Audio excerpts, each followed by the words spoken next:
ಕಲಬುರಗಿ ಜಿಲ್ಲಾ ಕನ್ನಡ ಸಾಹಿತ್ಯ ಸಮ್ಮೇಳನದ ಸರ್ವಾಧ್ಯಕ್ಷನಾಗಿ ಇದೇ ಗ್ರಾಮದಲ್ಲಿ ಒಂದು 20 ದಿವಸದ ಹಿಂದೆ ಲೋಕೇಶ್ವರ ಗುಡಿ ಒಳಗಿದ್ದಾಗ ಅಲ್ಲಿ ಉಪನ್ಯಾಸ ಕಾರ್ಯಕ್ರಮಕ್ಕೆ ಬಂದಿದ್ದೇವೆ. ಐತಿಹಾಸಿಕ ಜಾಗೃತಿಯ ಕಾರ್ಯಕ್ರಮ, ಅದು ಜಿಲ್ಲೆಯಾದ್ಯಂತ ನಡೆಯುತ್ತಿರುವಂಥ ಕಾರ್ಯಕ್ರಮ. ಹಂದರಿಕೆ ಒಳಗ ಲೋಕೇಶ್ವರ ಗುಡಿ ಒಳಗ ನಡೆಯುತ್ತಿರುವಂಥ ಸಂದರ್ಭದಲ್ಲಿ ಕಲಬುರಗಿಯಿಂದ ಕರೆ ಬರ್ತದೆ, ನೀವು ಕಲಬುರಗಿ ಜಿಲ್ಲಾ ಕನ್ನಡ ಸಾಹಿತ್ಯ ಸಮ್ಮೇಳನದ ಸರ್ವಾಧ್ಯಕ್ಷರಾಗಿ ಆಯ್ಕೆ ಆಗಿದ್ದೀರಿ ಅಂತ. ಹೀಗಾಗಿ ಆ ಅವಿನಾಭಾವ ಸಂಬಂಧ, ಭಕ್ತಿಯ ವಾತಾವರಣ, ಲೋಕೇಶ್ವರನ ಕೃಪೆ, ಅಪ್ಪವರ ಆಶೀರ್ವಾದ ನನ್ನ ಮೇಲೆ ಸಂಪೂರ್ಣ ಆಯಿತು. ಲಿಂಗಪ್ಪ ತಾತನವರ ಆಶೀರ್ವಾದ ನನಗಾಗಿರುವುದರಿಂದ ಈ ಸಂದರ್ಭದಲ್ಲಿ ಇವತ್ತು ನಾನೇ ವಿಶೇಷವಾಗಿ, ನಾನು ಇಲ್ಲಿವರೆಗೆ ಇನ್ನೂ ಘೋಷಣೆ ಆದ ಬಳಿಕ ಯಾವ ಪೀಠಕ್ಕೂ ಹೋಗಿಲ್ಲ. ನಾನು ಹಂದರ್ಕಿ ಲೋಕೇಶ್ವರ ಗುಡಿಗೆ ಮತ್ತು ನಿಮ್ಮಲ್ಲಿ ಬಹಿರಂಗವಾಗಿ ಬಂದಿದ್ದು. ಉಳಿದೆಲ್ಲವರು ಕರಿತಾ ಇದ್ದಾರೆ, ಇನ್ನೂ ಘೋಷಣೆ ಆದ ಬಳಿಕ ಬರ್ತೀನಿ ಅಂತಂದು. ಯಾಕಂದ್ರೆ ಇಲ್ಲಿಯೇ ಘೋಷಣೆ ಆಗಿರೋದ್ರಿಂದ ಅದು ನನಗೆ ಖುಷಿ ಅನ್ನಿಸ್ತದೆ. ಫೋನ್ ಕರೆ ಇಲ್ಲೇ ಬಂದಿದ್ದು, ಅದಕ್ಕೆ ಮುದ್ದಾಮಾಗಿ ನಿಮ್ಮ ಪೀಠಕ್ಕೆ ಬರ್ಬೇಕಂತೇಳಿ ಇವತ್ತು ಲೋಕೇಶ್ವರನ ದರ್ಶನ ಮಾಡಿ ನೇರವಾಗಿ ನಿಮ್ಮ ದರ್ಶನಕ್ಕೆ ಬಂದಿದ್ದೀನಿ.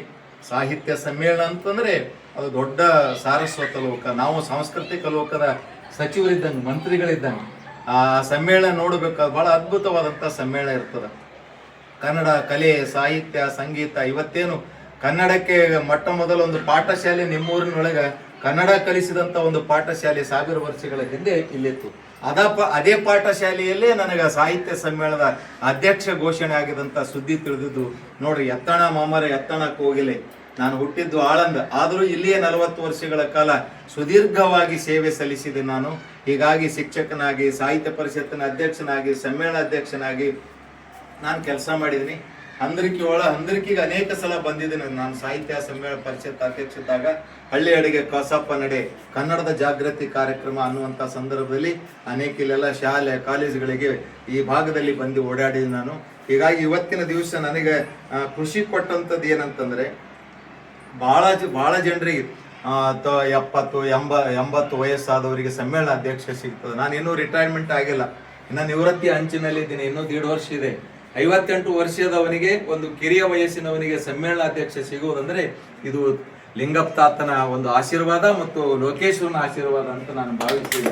ಈ ಕ್ಷೇತ್ರದ ಮಹಿಮೆನೇ ಹಂಗಿದೆ. ನಾನು ಬಹಳ ಸಲ ಈ ಕ್ಷೇತ್ರದ ಬಗ್ಗೆ ಮಾಹಿತಿ ತಿಳ್ಕೊಂಡೀನಿ. ಬಹಳ ಜನ ಏನು ಆಗಲಾರದಂಥ ಕೆಲಸ ಇಲ್ಲಿ ಆಗ್ತದಂತ ಒಂದು ಸಂದೇಶ ಅನೇಕ ಜನರು ನನಗೆ ಹೇಳಿದ್ದುಂಟು.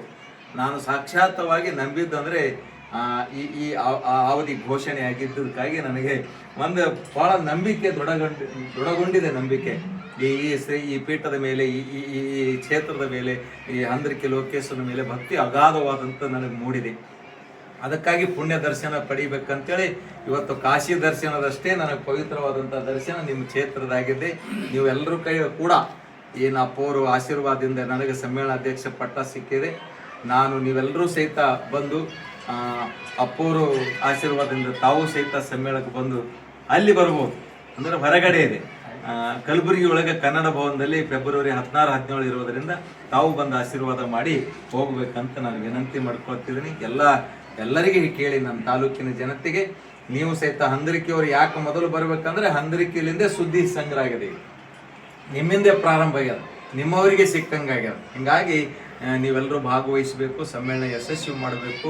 ಬಹುಶಃ ಯಾವ ಜನ್ಮದ ಪುಣ್ಯನೋ ಗೊತ್ತಿಲ್ಲ, ನಾನು ಇಡೀ ಎಲ್ಲ ತಾಲೂಕಿನ ಎಲ್ಲ ಊರುಗಳನ್ನು ಸುತ್ತಾಡಿ ಈ ರೀತಿಯಾದಂಥ ಧಾರ್ಮಿಕ ಕ್ಷೇತ್ರಗಳು, ಪವಿತ್ರ ಕ್ಷೇತ್ರಗಳು, ಗುಡಿಗುಂಡಾರಗಳ ಬಗ್ಗೆ ಒಂದು ಅಧ್ಯಯನ, MA, MPhil, PhD ನಮ್ದೆಲ್ಲ ವಿಷಯಪ್ಪ, ನಾವು ಅಧ್ಯಯನ ಮಾಡಿದ್ದೀವಿ.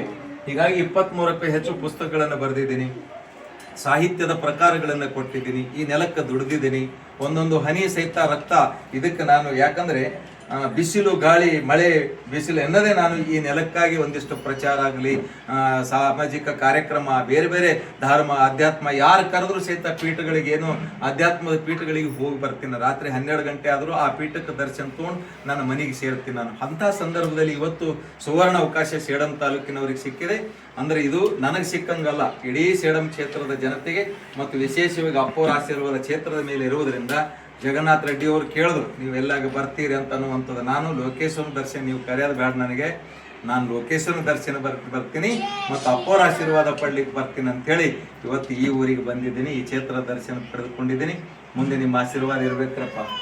ಉನ್ನತ ಮಟ್ಟಕ್ಕೆ ಒಂದು ಗುರಿ ಇಟ್ಕೊಂಡಿದ್ದೀವಿ. ಇವತ್ತು ಪ್ರಾರಂಭ ಆಗ್ಯದ.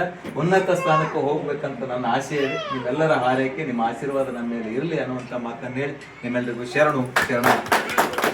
ಜಗನ್ಲಿಂಗೇಶ್ವರ ಮಹಾರಾಜ್ ಕಿ ಜೈ. ಶಿವ 7 ಕೋಟಿ